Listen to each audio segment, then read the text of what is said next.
নবী সাল্লাল্লাহু আলাইহি ওয়াসাল্লাম বলেছেন, খায়রুকুম লি আহলি ওয়া আনা খায়রুকুম লি আহলি।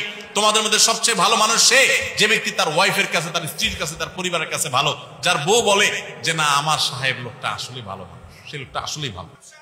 আবার অনেক মহিলা যদি এটা শুনে বলে যে ঠিক আছে, আমি ভালো বললে তুমি আল্লাহর কাছে ভালো হবা চান্দু, তাহলে শাড়ি একটা পিছে দুইটা না দিলে তো আমি ভালো বলবো না।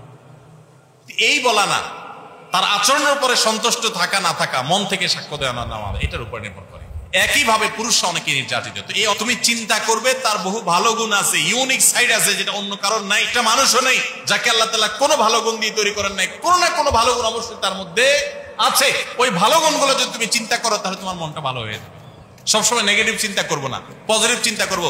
আর কিচ্ছু না হোক, আপনার স্ত্রী আপনার চরিত্র হেফাজত করছেন, আপনাকে গুনাহ থেকে রক্ষা করতে সহযোগিতা করছেন, এই একটা কারণে আপনি তার প্রতি কৃতজ্ঞতা সারা জীবন আদায় করা উচিত। আম্মা জানা আয়েশা রাদিয়াল্লাহু তাআলা আনহা বয়স একটু কম ছিল, আপনারা জানেন, হাদিস শরীফে উঠে এসেছে ওনার বয়স একটু কম ছিল। অতটা ভারত্ব বয়স হলে যেরকম আসলে তো এই বয়সে থাকে না, স্বাভাবিক। তো উনি মাঝে মধ্যে ওই যে আটার খামিরা করে যে রুটি বানাবার জন্য, এগুলো করে অনেক সময় খোলা রেখে চলে যেতেন। তো গৃহস্থলী যে সমস্ত আছে মুরগি বা ছাগল, এগুলো অনেক সময় সেগুলোতে মুখ দিত, খেত। এটা তো সাংসারিক জীবনে, দাম্পত্য জীবনে বলা যায় যে এক ধরনের ত্রুটি নাকি। কিন্তু নবী আলাইহিস সালামের কারণে কখনো তার সাথে শক্ত ব্যবহার, দুর্ব্যবহার তো দূর কি বাপ, কখনো রূঢ় আচরণ করেছেন এরকম পাওয়া যায়। আজকাল যারা স্ত্রীর সাথে খারাপ ব্যবহার করেন বা স্ত্রীরা স্বামীর সাথে খারাপ ব্যবহার করেন, শয়তান তাদেরকে একটা মাসালা সাপ্লাই করে।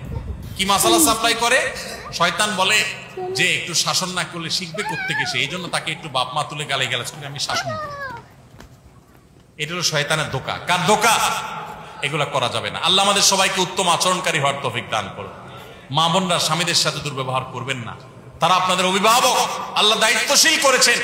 আপনার বুঝে না আসলে একটু সবর করেন, সহনশীল হন, শ্রদ্ধা করতে শিখেন, তর্ক করবেন। অনেক মেয়েরা আছে কথায় কথায় তর্ক, একটা বললে তিনটার সাথে সাথে রিপ্লাই আছে না নেই।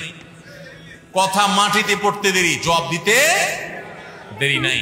অনেক বোন আছেন আমার, ৫ ওয়াক্ত নামাজ পড়েন, মাশাআল্লাহ বোরকাও পড়েন, হাত মোজা পা মোজা মেনটেন করেন, কোরআন তেলাওয়াত করেন, মাশাআল্লাহ কোনো আমলের কমতি নাই, কিন্তু স্বামীটাকে মানুষ মনে আছে না নাই। এই আল্লাহর বান্দি কখনো আল্লাহর কাছে প্রিয় পাত্রী হতে পারবে? ঠিক একইভাবে কোন স্বামী যত ইবাদত গুজার হোক, আলেম হোক, দিনদার হোক, দাড়িয়ালা হোক, টুপিওয়ালা হোক, নামাজি হোক, কিন্তু তার স্ত্রীকে সে গালিগালাজ করে, খারাপ ব্যবহার করে, কোশ্চেন কালেও সে আল্লাহর খাতায় ভালো মুসলমান হতে পারে? এজন্য ভাই, দাম্পত্য জীবনে পরস্পর প্রতি শ্রদ্ধাশীল হতে হয়, সহনশীল হতে হয়।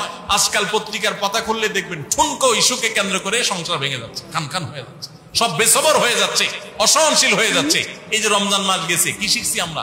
রমজান আমাদেরকে সহনশীলতা শিখে, সংযম শিখাইছে, আত্মনিয়ন্ত্রণ শিখাইছে, ধৈর্য ধারণ করা শিখাইছে। মনে চাইলেই সবকিছু করা যাবে না, মনে